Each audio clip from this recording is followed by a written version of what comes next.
नमस्कार मित्रों, आज हम लोग क्लास 10th बिहार बोर्ड के मैट्रिक और सीबीएसई एनसीईआरटी के क्लास 10th के लिए हम लोग फिजिक्स से मानव नेत्र ह्यूमन आई के बारे में हम लोग पढ़ेंगे। तो सबसे पहले हम लोग जान लेते हैं कि मानव नेत्र यानी मानव की आँख जो होती है वह शरीर की सबसे महत्वपूर्ण इकाई होती है, सबसे महत्वपूर्ण अंग होता है। मानव नेत्र या आँख एक अद्भुत प्रकृति प्रदत्त प्रकाशीय यंत्र है और यह एक चैप्टर परीक्षा की दृष्टि से काफ़ी महत्वपूर्ण है। काफ़ी अधिक से अधिक प्रश्न इस चैप्टर से रहते हैं और इसीलिए इस चैप्टर को हम लोग ज़्यादा बारीकी से समझने का प्रयास करेंगे।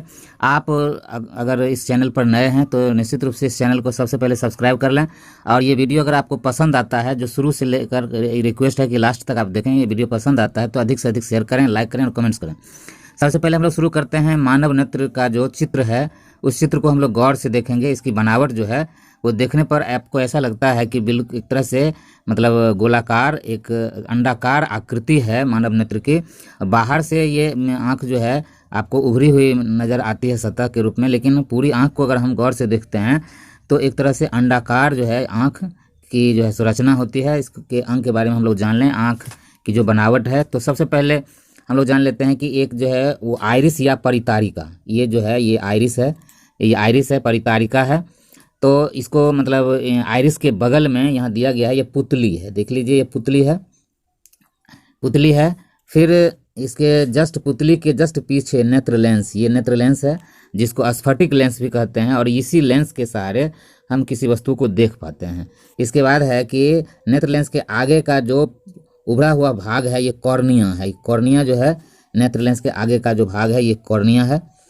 इसके बाद हम लोग देखते हैं कि मतलब इस खाली जो भाग है, इस खाली भाग में ये लिक्विड भरा हुआ, ये जो भाग है इसमें लिक्विड भरा हुआ रहता है जिसको हम लोग जलीय द्रव कहते हैं। ये जलीय द्रव है या इसको नेत्रोद भी कहा जाता है।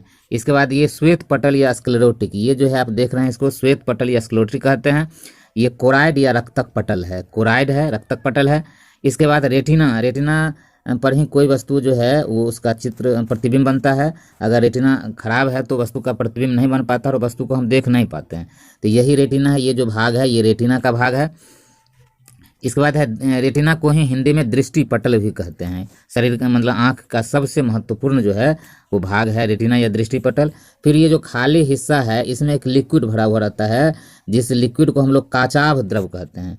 यानी ये जो खाली हिस्सा है ये है लिक्विड भरा हुआ रहता है, इसको काचाभ द्रव कहते हैं।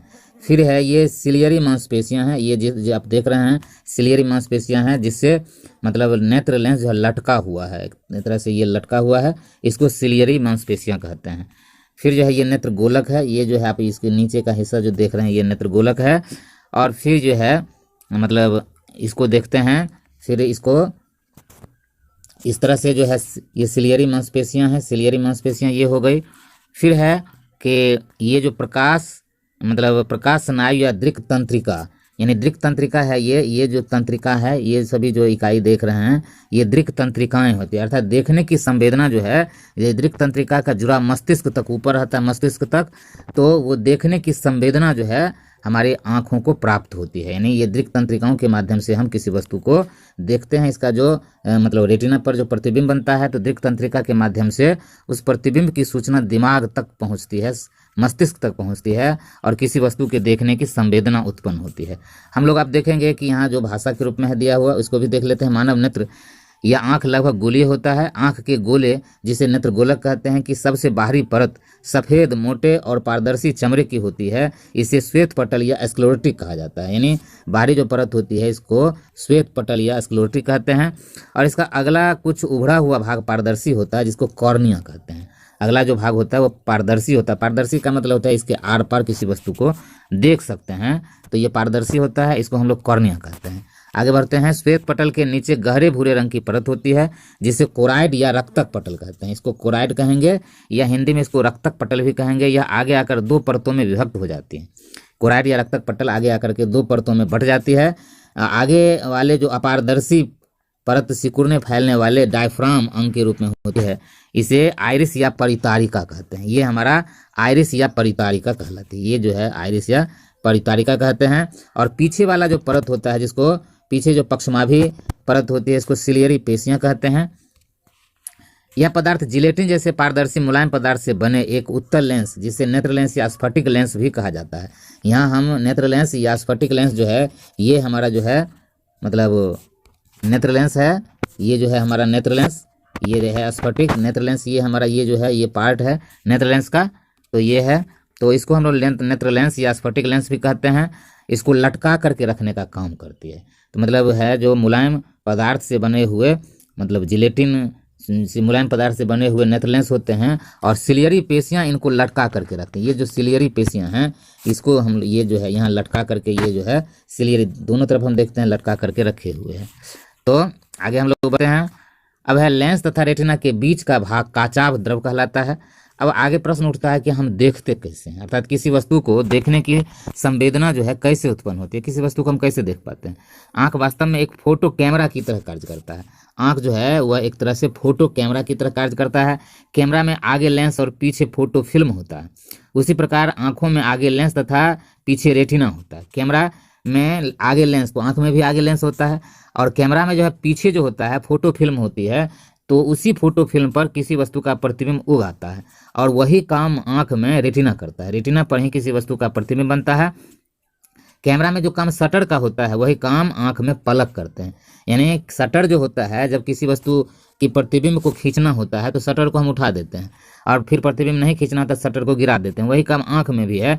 पलक जो है जब मतलब हम मूंदते हैं तो आंख के सामने किसी वस्तु को नहीं देख पाते हैं, पलक उठाते हैं तो किसी वस्तु को देख पाते हैं। परितारिका या आइरिस की सहायता से आंख के लेंस से होकर जाने वाले प्रकाश के परिमाण को घटाया या बढ़ाया जा सकता है। यानी कितनी मात्रा में प्रकाश आ सकती है उसको हम घटाने बढ़ाने का काम कर सकते हैं। अंधेरे में परितारिका के बीच का छेद जिसे पुतली कहा जाता है, परितारिका के जस्ट बीच का जो छिद्र होता है उसको पुतली कहते हैं, जो स्वतः ही फैलती और सिकुड़ जाती है। फैलती है कम रोशनी में फैल जाती है और अधिक रोशनी में सिकुड़ जाती है। अतः कैमरा में जो काम डायफ्राम करता है वही काम आंख में पुतली करती है। ठीक है। अब हम लोग चलेंगे समंजन क्षमता क्या है, पावर ऑफ एकोमोडेशन भी इसको कहेंगे। तो समंजन का मतलब होता है कि आप अपने आप जो है एडजस्ट कर लेना अपने आप में, मतलब एक तरह से जिस जैसी परिस्थिति रही उसके मुताबिक हम काम कर लेते हैं, उसको समंजन कहते हैं। आँख के पास भी मतलब जिस तरह की परिस्थिति कम प्रकाश या अधिक प्रकाश की जो परिस्थिति होती है तो उस स्थिति में खुद वो एडजस्ट कर लेती है। तो सिलियरी पेशियों के तनाव के घटने बढ़ने की क्रिया को समंजन क्षमता कहते हैं। यानी सिलियरी पेशियां जो होती है उसका जो तनाव होता है वो घटता और बढ़ता है।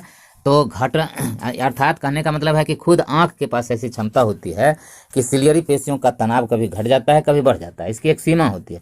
सामान्यतः आंख 25 सेंटीमीटर तक की वस्तुओं को स्पष्ट देख सकते हैं। अर्थात किसी वस्तु को आंख से अगर 25 सेंटीमीटर की दूरी पर रखते हैं तो उस वस्तु को हम बिल्कुल स्पष्ट रूप से देख सकते हैं। यही कारण है कि किसी किताब को जब हम पढ़ते हैं तो आंख से उसकी दूरी 25 सेंटीमीटर कम से कम होनी चाहिए।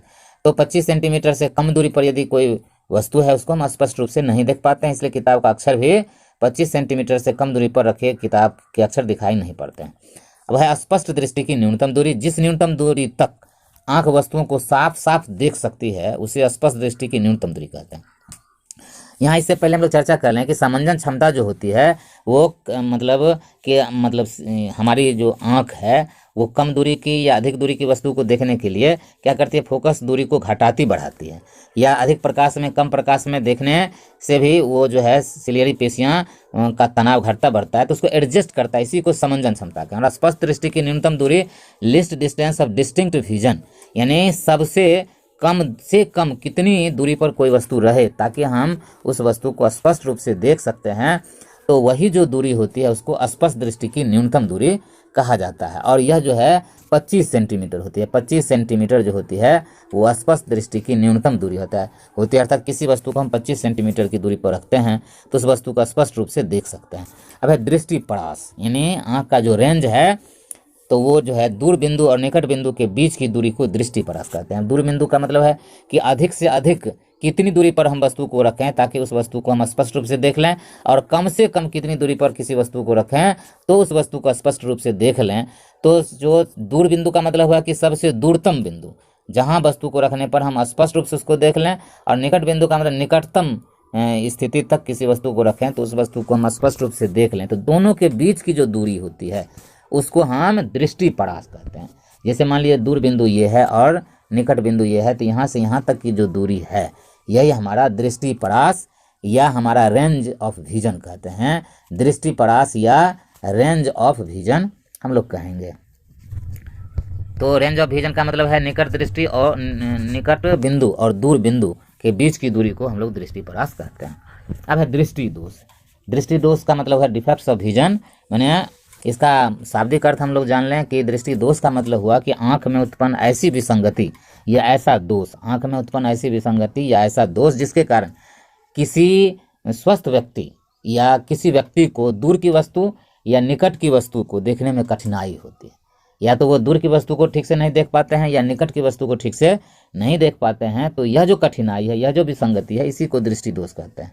कई कारणों से नेत्र बहुत दूर या निकट स्थित वस्तुओं को स्पष्ट प्रतिबिंब, यानी दूर स्थित वस्तुओं का या निकट स्थित वस्तुओं का स्पष्ट प्रतिबिंब रेटिना पर बनाने की क्षमता खो देता है। अर्थात उसके पास ऐसी क्षमता नहीं बच जाती है जिसके कारण वह निकट की वस्तु या दूर की वस्तु का प्रतिबिंब वो बनाए और वह व्यक्ति देख ले। तो यह जो क्षमता खो देता है, इसी कमी को दृष्टि दोष कहते हैं। मानव नेत्र में दृष्टि दोष मुख्यतः 3 प्रकार के होते हैं। मुख्य रूप से 3 प्रकार के होते हैं दृष्टि दोष। एक होता है निकट दृष्टि दोष, जिसको शॉर्ट साइटेडनेस भी कहते हैं। एक होता है दूर दृष्टि दोष, जिसको लॉन्ग साइटेडनेस भी कहते हैं। और एक होता है जरा दृष्टि दोष, जिसको मतलब बुढ़ापा की स्थिति में तो प्रेस बायोपिया भी कहते हैं। तो मायोपिया, बायोपिया और प्रेस बायोपिया। तो निकट दृष्टि दोष, जिस नेत्र में निकट दृष्टि दोष होता है वह दूर स्थित वस्तुओं को स्पष्ट नहीं देख पाता। तो निकट दृष्टि दोष को समझने का सबसे आसान तरीका है कि निकट लिखा हुआ है, निकट का मतलब हुआ कि व्यक्ति को निकट की ही वस्तु दिखाई पड़ती है, यही उसका दोष है। यानी निकट की ही वस्तु दिखाई पड़ना और दूर की वस्तु दिखाई नहीं पड़ना। जबकि स्वस्थ व्यक्ति को दोनों वस्तु दिखाई पड़ती है, निकट की भी और दूर की। लेकिन निकट दृष्टि दोष वाले को निकट की वस्तु दिखाई देती है लेकिन दूर की वस्तु स्पष्ट रूप से वो देख नहीं पाता है। तो ऐसी विसंगति या ऐसे दृष्टि दोष को हम लोग निकट दृष्टि दोष कहते हैं। तो उसके लिए दूर बिंदु अनंत न होकर नेत्र के निकट कोई बिंदु F पर होता है। यानी एक स्वस्थ व्यक्ति के लिए दूर बिंदु अनंत होता है, लेकिन निकट दृष्टि दोष से ग्रसित व्यक्ति का जो है वो दूर बिंदु एक जो है एक खास मतलब एक पॉइंट होता है। यानी उसको हम निकट कोई बिंदु होता है जो F पर होता है, यानी उसके फोकस पर। अब दोष के कारण, निकट दृष्टि दोष का क्या कारण हो सकता है? तो पहला कारण है नेत्र गोलक का लंबा हो जाना। नेत्र गोलक, अब जैसे नेत्र गोलक लंबा हो गया तो अर्थात नेत्र लेंस और रेटिना के बीच की दूरी का बढ़ जाना। अब जैसे एक उदाहरण के लिए हम देखते हैं नेत्र गोलक का लंबा। जैसे मान लीजिए कि नेत्र गोलक पहले इस तरह का था, ऐसे नेत्र गोलक था। अब जो है ये लंबा हो, तो अगर रेटिना यहाँ पर है तो पहले इसकी जो दूरी होगी वो क्या होगी, यहाँ से यहाँ तक होगी। लेकिन यही नेत्र गोलक अब ये लंबा हो गया, लंबाई इसकी बढ़ गई। तो लंबाई बढ़ गई तो क्या हो गया, इसकी दूरी बढ़ जाएगी, अब यहाँ से यहाँ तक हो जाएगी। तो नेत्र गोलक जो है लंबा हो गया तो रेटिना और लेंस के बीच की जो दूरी है वो बढ़ जाती है। तो बढ़ने से क्या हो जाएगा, पहले जो वस्तु का प्रतिबिंब यहाँ पर बनता था अब इसकी दूरी बढ़ गई तो इस वस्तु का प्रतिबिंब अब नहीं बन रहा है ठीक से। इस जगह इसका प्रतिबिंब अब इस जगह बन रहा है, रेटिना पर नहीं बन करके रेटिना के आगे बन रहा है। इसी के कारण उस व्यक्ति को ये वस्तु देखने में कठिनाई होती है। तो पहला कारण है नेत्र गोलक का लंबा हो जाना, अर्थात नेत्र लेंस और रेटिना के बीच की दूरी का बढ़ जाना। पहले ये जो दूरी थे यहाँ से यहाँ तक थे, अब जब ये लंबा हो गया तो इसकी दूरी अब यहाँ से यहाँ तक आ गई, ये इतनी दूरी यहाँ से यहाँ तक की दूरी बढ़ गई। तो यही है। अब दूसरा कारण नेत्र लेंस का आवश्यकता से अधिक मोटा हो जाना, जिससे उसकी फोकस दूरी का कम जाना। अब इसको भी हम देखते हैं कि नेत्र लेंस का आवश्यकता से अधिक मोटा हो जाना। नेत्र लेंस का पहले नेत्र लेंस पतला था, वो मोटा हो जाएगा तो फोकस दूरी। अब जैसे उदाहरण के लिए, अब जैसे ये हमारा नेत्र लेंस है, मान लीजिए नेत्र लेंस है और ये मतलब पहले इसकी फोकस दूरी यहाँ से यहाँ थी, मतलब पतला था तो इसकी ये जो है वृत्त इस तरह से और इधर का वृत्त इस तरह से हो जाएगा। अब क्या है कि फोकस दूरी जो होती है वो केंद्र से, मतलब ये जो है इसको ये मान लीजिए केंद्र है और यहाँ से यहाँ तक की जो रेखा है इसकी आधी जो दूरी होगी वो फोकस होगी। अब जो है ये मोटा हो जाएगा तो इसकी ये जो है इस तरह, इसको देखिए इस तरह से इसको मोटा हो गया। अब मोटा हो गया तो ये वृत्त जो है छोटा अब हो जाएगा, इस तरह छोटा वृत्त हो गया, इधर का भी वृत्त छोटा हो गया और इधर वृत्त का छोटा हो गया तो ये वक्रता केंद्र से इसकी जो दूरी होगी यहाँ से यहाँ तक, ये दूरी भी छोटी हो जाएगी और फिर उसकी जो आधी दूरी होगी वो भी छोटी हो जाएगी। तो जब ये नेत्र लेंस जो है आवश्यकता से अधिक मोटा हो गया तो फोकस दूरी छोटी हो जाएगी। पहले फोकस दूरी बड़ी थी तो इसके मुताबिक प्रतिबिंब बन रहा था। रेटिना मान लीजिए यहाँ पर था या फोकस दूरी इस जगह था तो इस जगह हो सकता है रेटिना इस जगह पर होगा। लेकिन जब ही फोकस दूरी छोटी हो गई तो अब इसका प्रतिबिंब जो है वो सही ढंग से इस जगह नहीं बन पाएगा, जिस जगह पहले बनता था वहाँ नहीं बन के उसके आगे बनेगा। तो यही जो है कठिनाई है और इसके कारण निकट दृष्टि दोष उत्पन्न हो जाता है। अब है कि इसके निवारण का उपाय क्या है। तो निवारण का सबसे उपाय है बड़ा कि देखिए यहाँ पर ये जो चित्र दिखाया है इस चित्र को हम गौर से देखेंगे। ये जो है ये निकट दृष्टिता नेत्र गोलक इसका बड़ा हो गया। पहले क्या था, देखिए यहाँ दूर बहुत दूर से कोई भी किरण प्रकाश किरण इस तरह से आ रही इस तरह से किरण। अब जो है क्या है निकट दृष्टि दोष होने के कारण जो है पहले प्रतिबिंब बनता था रेटिना पर, यहाँ ये जो प्रतिबिंब था यहाँ बनता था। अब थोड़ा आगे देखिए यहाँ आगे बन रहा है प्रतिबिंब, तो आगे बन रहा है प्रतिबिंब तो इसके एक वजह से क्या है कि सही ढंग से वस्तु दिखाई व्यक्ति को नहीं पड़ेगी। अब देखिए इसका जो निदान है वो निदान आँख का अपना दूरबिंदु, यानी कहने का मतलब है कि यहाँ से मैंने अनंत ये माना जाता है कि कोई भी प्रकाश की किरण जो है अनंत से आती है तो समानांतर होती है। समानांतर यहाँ पहला जो चित्र है समानांतर दिखाया, इसका मतलब अनंत से आ रही है और इसका प्रतिबिंब रेटिना के आगे बन रहा है। अब देखिए इसका क्या होता है, जो निकट दृष्टि दोष होता है उसका जो है वहाँ इसका जो दूर बिंदु होता है कोई खास फिक्स हो जाता है। ये जो इसका दूर बिंदु है तो दूर बिंदु इसमें फिक्स है। देखिए यहाँ जो फिक्स है ये एफ जो है ये इसका दूर बिंदु है। अब यहाँ से प्रकाश की कोई किरण चली इस तरह से और ऐसे इस तरह से आई और ये दोनों यहाँ तक आकर के और देखिए यहाँ आई पर आकर के मिल रही है, यानी ये इसका जो है बहुत निकट यदि वस्तु है तब ये इस वस्तु को देख पाता है। इससे ज़्यादा दूर यदि वस्तु है, बहुत दूर अगर यहाँ से वस्तु है तो इसको देख वो नहीं पाएगा।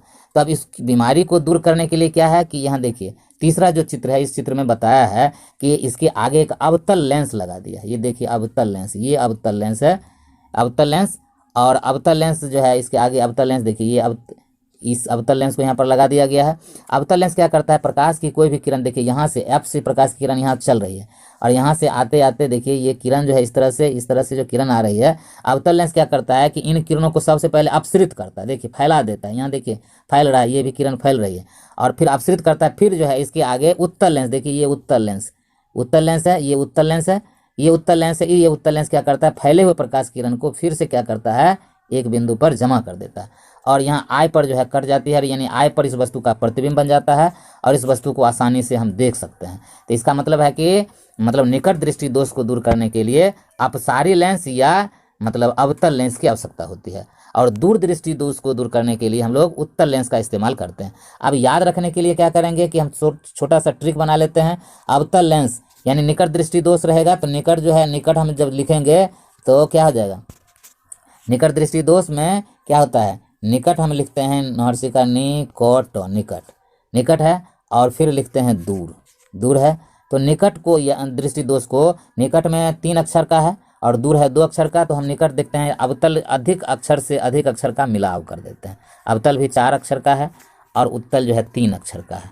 तो यानी इस तरह से हम देखते हैं कि अवतल लेंस निकट दृष्टि दोष को दूर करने के लिए अवतल लेंस यानी अधिक अक्षर वाले का अधिक अक्षर वाले के साथ मिलन कर दिए और कम अक्षर वाले का कम अक्षर वाले से मिलन कर दिए। तो दूर 2 अक्षर है, ये कम अक्षर वाला यानी 3 अक्षर वाला और ये 3 है इसका 4 अक्षर से, यानी अधिक दूर और निकट में अधिक हो गया निकट, अवतल उत्तल में अधिक हो गया अवतल। तो निकट दृष्टि दोष को दूर करने के लिए अवतल लेंस और दूर दृष्टि दोष को दूर करने के लिए उत्तल लेंस।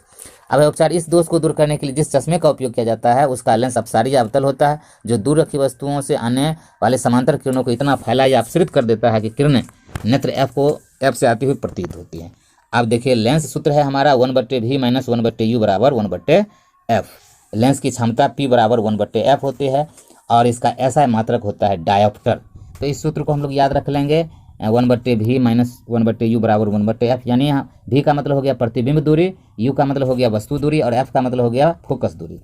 तो इसका मतलब इस अगर प्रतिबिंब दूरी वस्तु दूरी ज्ञात है तो फोकस दूरी मालूम कर सकते हैं, यदि प्रतिबिंब दूरी फोकस दूरी ज्ञात है तो हम लोग वस्तु दूरी मालूम कर सकते हैं, और यदि हमको f का मान मालूम है तो लेंस की क्षमता का मान ज्ञात कर सकते हैं, वो डायोप्टर में होगा। ठीक है, आगे चलते हैं। दूरदृष्टि दोष, जिस नेत्र में दूरदृष्टि दोष रहता है वह निकट स्थित वस्तु का स्पष्ट जो है प्रतिबिंब रेटिना पर बना नहीं पाता है, जिसके कारण वह दूरदृष्टि दोष का मतलब हो गया कि दूर की वस्तु दिखाई पड़ती है लेकिन निकट की वस्तु दिखाई नहीं पड़ती है। अब इसमें देखिए कारण क्या है तो स्पष्ट है। देखिए यहाँ सामान्य एन जो है निकट बिंदु, एन का मतलब हो गया नियर पॉइंट, तो सामान्य निकट बिंदु जो है यहाँ से कोई भी प्रकाश की किरण ऐसे देखिए चल रही है इस तरह से, और देखिए ये जो है मतलब उत्तल लेंस क्या करता है, इन किरणों को मतलब जहाँ पर पहले कटता है पहले देखिए आगे रेटिना है, रेटिना ये है आगे, लेकिन पहले वाले जगह पर नहीं काट करके, और ये क्या करता है कि ये मतलब यहाँ इसको काटना चाहिए था, और मतलब ये देखिए रेटिना हमारा ये है,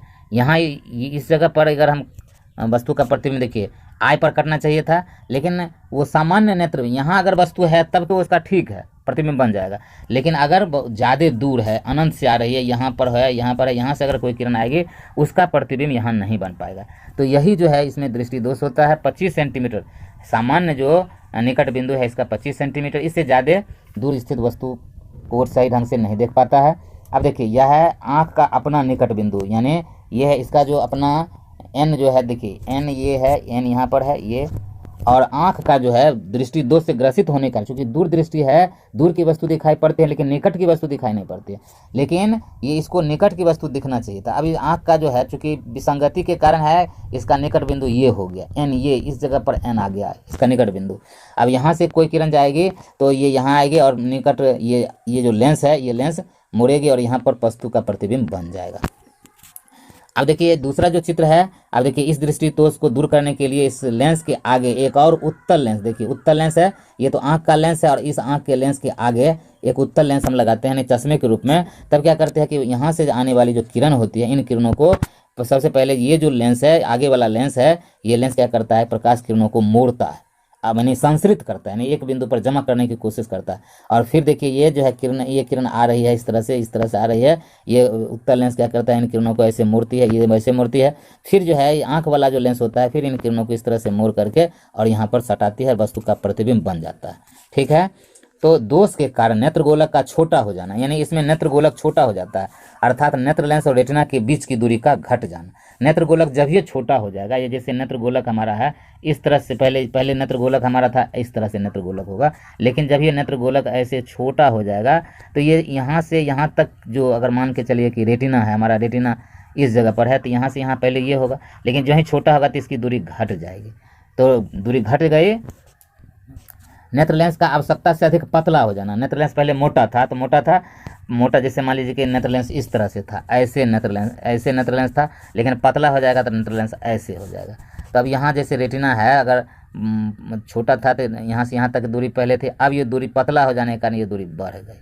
तो ये जो दूरी बढ़ गई जिसके कारण वस्तु का यहाँ प्रतिबिंब बनना चाहिए था, यहाँ पर नहीं बन करके वो उस जगह से मतलब दूर बनेगा प्रतिबिंब। उपचार, इस दोष को दूर करने के लिए जिस चश्मे का उपयोग किया जाता है उसका लेंस अभिसारी या उत्तल होता है, जो सामान्यतः निकट बिंदु एन पर स्थित वस्तु को इतना अभिसरित कर देता है। अभिसरित का मतलब इतना मतलब जमा कर देता है कि किरणें नेत्र को एन डैश से आती हुई प्रतीत होती है।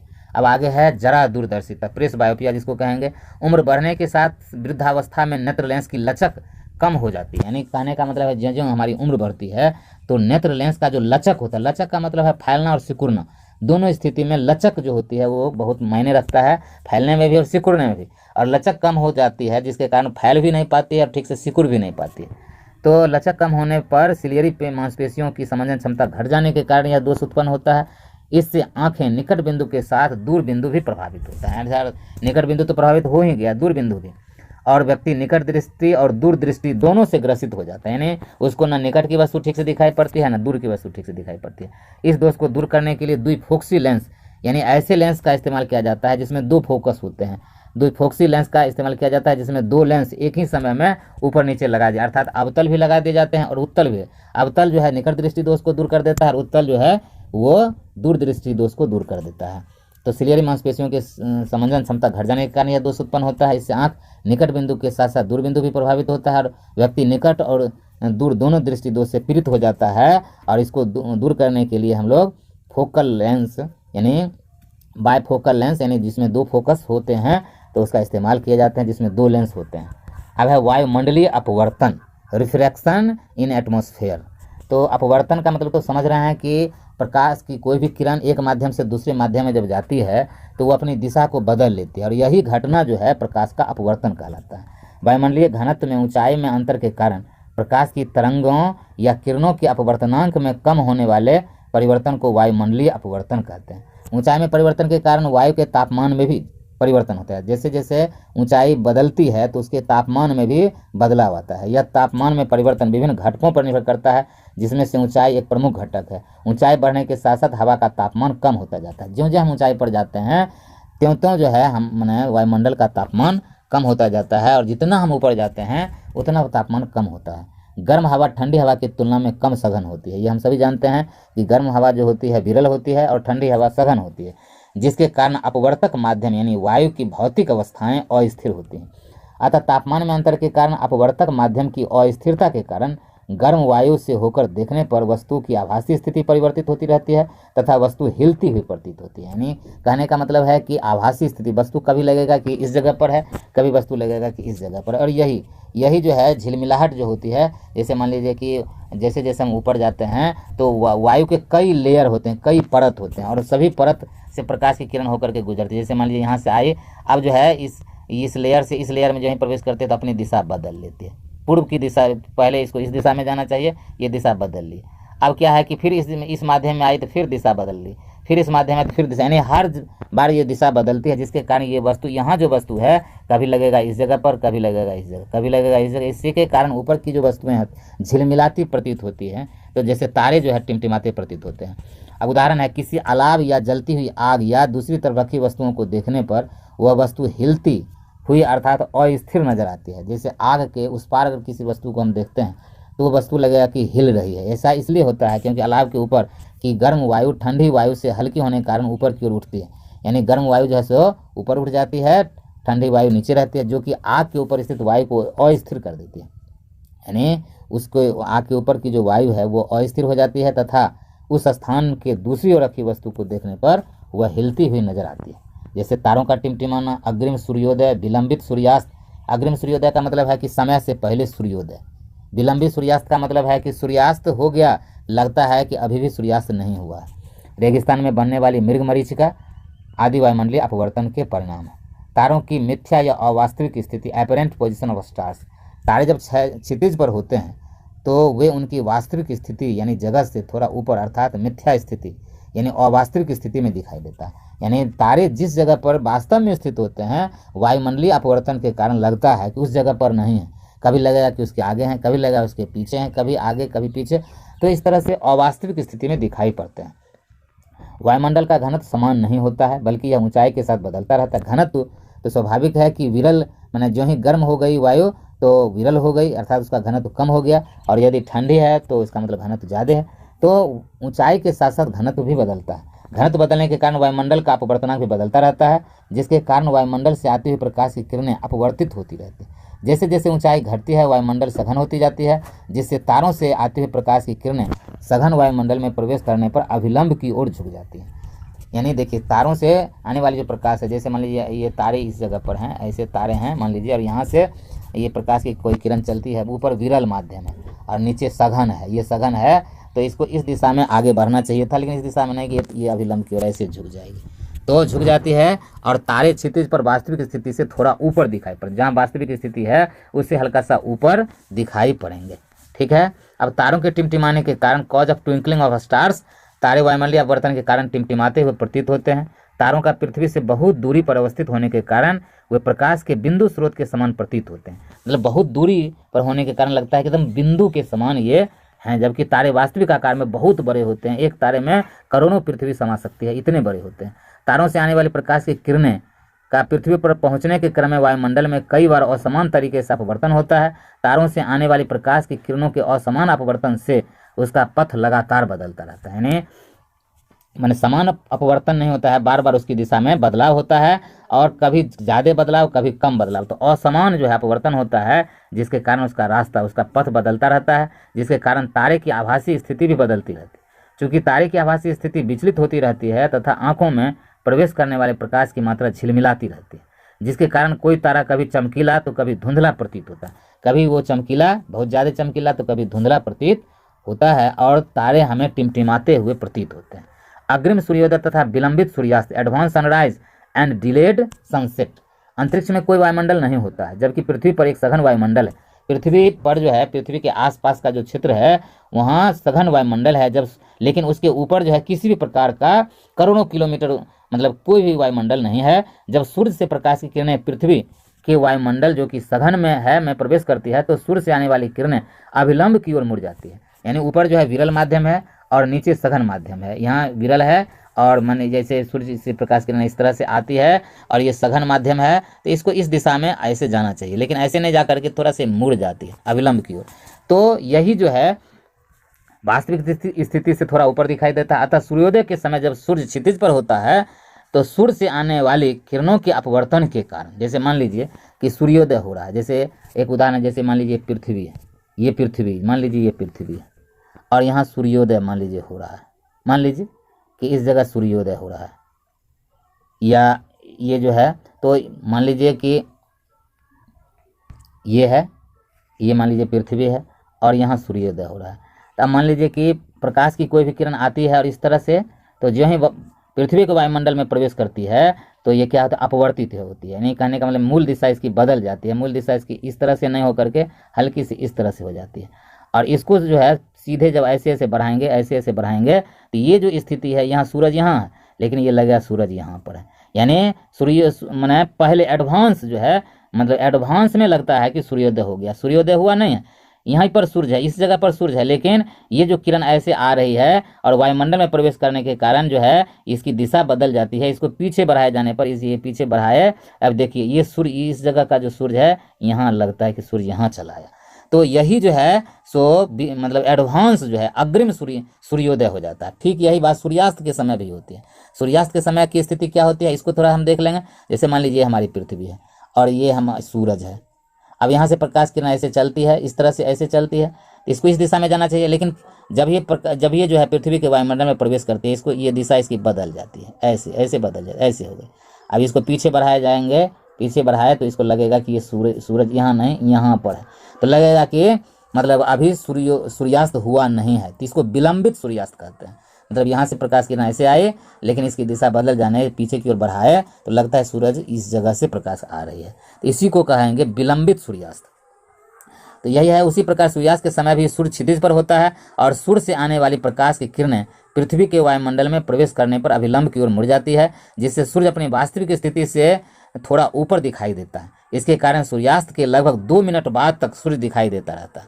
यानी 2 मिनट बाद ही सूर्यास्त हो गया, लेकिन 2 मिनट बाद तक सूर्य दिखाई पड़ता रहा। और यही बात सूर्योदय के समय भी, यानी सूरज जो है सो उगा नहीं है, लेकिन 2 मिनट पहले ही लगता है कि सूर्योदय हो गया। तो इसी परिघटना के कारण सूर्योदय तथा सूर्यास्त के समय सूर्य की चक्रिका चपटी है। सूरज की जो चक्रिका है वो हल्की चपटी हुई प्रतीत होती है। अब प्रकाश का प्रकीर्णन यानी स्कैटरिंग ऑफ लाइट। प्रकाश का प्रकीर्णन क्या है, स्कैटरिंग ऑफ लाइट क्या है? तो वायुमंडल में निलंबित सूक्ष्म कणों, यानी वायुमंडल में छोटे छोटे कण घुले हुए हैं, जिसको निलंबित सूक्ष्म कण कहते हैं। तो वायुमंडल में निलंबित सूक्ष्म कणों द्वारा प्रकाश की किरणों का असमान परावर्तन प्रकाश का प्रकीर्णन कहलाता है। यानी कहने का मतलब है कि सूक्ष्म कणों यानी छोटे छोटे कणों के द्वारा प्रकाश की किरणों का भी परावर्तन होता है। असमान परावर्तन, समान परावर्तन नहीं, असमान। कभी जो है प्रकाश जो है इस दिशा में छिटक गई, कभी इस दिशा में, कभी इस दिशा में, कभी इस दिशा में, एक कोई निश्चित नियम नहीं रहता है। तो इसलिए इसको कहेंगे प्रकीर्णन, प्रकाश का प्रकीर्णन। हमारा वायुमंडल धूल कणों से भरा है, जो कि वायुमंडल में घुलते नहीं बल्कि निलंबित यानी सस्पेंडेड रहते हैं। ये वायुमंडल में घुलते नहीं बल्कि निलंबित रहते हैं, मतलब एक तरह से लटके हुए रहते हैं। इनमें कुछ धूलकण अत्यधिक छोटे तथा कुछ धूलकण थोड़ा बड़े होते हैं। इन धूलकणों से टकराने के कारण सूर्य की किरण असमान तरह से परावर्तित होती है। यानी सूर्य की जो किरण होती है एक निश्चित नियम के सहारे परावर्तित नहीं होती है, अनिश्चित परावर्तित होती है, अनिश्चित दिशा उसकी होती है, जिसे सूर्य की प्रकाश का प्रकीर्णन कहते हैं। प्रकाश के प्रकीर्णन के कारण तरह तरह की अनेक आश्चर्यजनक घटनाएं देखने को मिलती हैं, जैसे आकाश का नीला रंग, गहरे समुद्र के जल का रंग, सूर्योदय तथा सूर्यास्त के समय सूर्य का रक्ताभ दिखाई देना। ये सभी जो है प्रकाश के प्रकीर्णन के कारण होता है, स्कैटरिंग ऑफ लाइट के कारण होता है। अरे प्रकाश का वर्ण विक्षेपण, वर्ण विक्षेपण का मतलब है कि अलग अलग रंगों में बट जाना, इसी को वर्ण विक्षेपण कहते हैं। यानी प्रकाश का वर्ण विक्षेपण श्वेत प्रकाश के प्रिज्म के द्वारा इसके विभिन्न रंगों में विभक्त होने की घटना को प्रकाश का वर्ण विक्षेपण कहते हैं। यानी कोई भी प्रकाश की किरण है उसके सामने अगर प्रिज्म को रख दिया जाए, जैसे मैंने प्रकाश की किरण इस तरह से आ रही है, ये प्रकाश की किरण आ रही है, इसके रास्ते में हमने प्रिज्म को रख दिया, तो ये जो प्रकाश की किरण है ऐसे ये यहाँ से आएगी तो ये जो है वो विभिन्न रंगों में बटेगी। यहाँ जो है आगे इसका अगर हम पर्दा रख देंगे तो अलग अलग रंगों में विभक्त होगी, और यही जो अलग अलग रंग हैं इसी घटना को वर्ण विक्षेपण कहते हैं। ये अलग अलग 7 रंगों में बटते हैं, जिसको हम लोग बैजाने पिनाला कहते हैं। बै से बैगनी, जा से जामुनी, नी से नीला, ह से हरा, बैजाने, पी से पीला, ना से नारंगी, और ला से लाल। अंग्रेजी में इसको भाइब्ग्योर यानी VIBGYOR भी कहेंगे। भी से हो गया वायलेट बैगनी, आई से इंडिगो जामुनी, बी से ब्लू यानी नीला, जी से ग्रीन यानी हरा, वाई से येलो यानी पीला, ओ से ऑरेंज यानी नारंगी, आर से रेड यानी लाल। तो यही भाइब्ग्योर हो गया या बैजाने पिनाला हो गया। श्वेत प्रकाश के स्पेक्ट्रम को हम 7 प्रमुख रंग देख पाते हैं। वह रंग है बैगनी, जामुनी, नीला, हरा, पीला, नारंगी और लाल। हिंदी में इन रंगों को प्रारंभ में अक्षरों को उसी क्रम में लिखने पर यह शब्द बैजाने पिनाला बनता है। अंग्रेजी में भाइब्ग्योर बनता है। इंद्रधनुष। अब इंद्रधनुष क्या है? वर्षा होने के बाद जब सूर्य चमकता है और हम सूर्य की ओर पीठ करके खड़े होते हैं तो हमें कभी कभी आकाश में अर्धवृत्त आकार का रंगीन पट्टी दिखाई पड़ती है। इस अर्धवृत्ताकार रंग पट्टी को इंद्रधनुष कहते हैं। देखिए ये रंगीन पट्टी है और यही रंगीन पट्टी जो है इंद्रधनुष कहलाता है। इसमें 7 अलग अलग रंग बनते हैं। तो जिस समय बादल मतलब आसमान में बादल छाए रहते हैं और प्रकाश की किरण जब बादलों से होकर के गुजरती है तो एक तरह से वो अलग अलग वर्णों में विभक्त हो जाती है। 7 अलग अलग उसके वर्ण हो जाते हैं, जिसको सतरंगा भी कहते हैं, इसी को इंद्रधनुष भी कहते हैं। अब है टिंडल प्रभाव, टिंडल इफेक्ट। प्रकाश की किरण के पुंज का वायुमंडल में निलंबित जो सूक्ष्म कणों से परावर्तित होकर उसका पथ दृश्य होना टिंडल प्रभाव कहलाता है। यानी प्रकाश की किरण पुंज का वायुमंडल में जो निलंबित सूक्ष्म कण है, घुले हुए जो सूक्ष्म कण हैं, उनसे प्रकाश किरण परावर्तित होती है और वो जो है रास्ते में माने प्रकाश की किरण जो स्कैटरिंग होती है परावर्तित होकर के और फिर जो है उसका रास्ता दिखाई पड़ता है, उसको टिंडल प्रभाव कहते हैं। पृथ्वी का वायुमंडल सूक्ष्म कणों यथा धुआं के कण, जल की सूक्ष्म बूंदें, धूल के कण, वायु के अणु आदि का विषमांगी मिश्रण है। जब प्रकाश की किरण का पुंज वायुमंडल में निलंबित सूक्ष्म कणों से टकराती हैं तो उस किरण का मार्ग दिखाई देने लगता है, क्योंकि इन कणों से प्रकाश परावर्तित होकर हमारी आंखों तक पहुंचती है और यही टिंडल प्रभाव है। तो फिजिक्स का ये जो चैप्टर था काफ़ी महत्वपूर्ण चैप्टर था। आशा है कि निश्चित रूप से यह आपको अच्छा लगा होगा, निश्चित रूप से समझ गए होंगे, और यदि नहीं समझे होंगे तो बार बार इस वीडियो को देखेंगे और निश्चित रूप से आपको समझ में आ जाएगा। यदि इसमें भी कोई कठिनाई होगी तो निश्चित रूप से कमेंट्स बॉक्स में जाइए और कमेंट्स लिखिए और फिर आपकी कठिनाई को हम दूर करने का प्रयास करेंगे। आप लास्ट तक वीडियो को देखने के लिए आप सभी का बहुत बहुत धन्यवाद। एक बार फिर से दोहरा दें कि लेटेस्ट फेस द एग्जाम एक ऐसा यूट्यूब चैनल है जो 11th, 12th, 9th और 10th तथा विभिन्न प्रतियोगी परीक्षाओं की तैयारी से संबंधित वीडियो अपलोड करता है। इस चैनल को सब्सक्राइब करें, वीडियो को शेयर करें, लाइक करें, कमेंट्स करें। आप लोगों को बहुत बहुत धन्यवाद।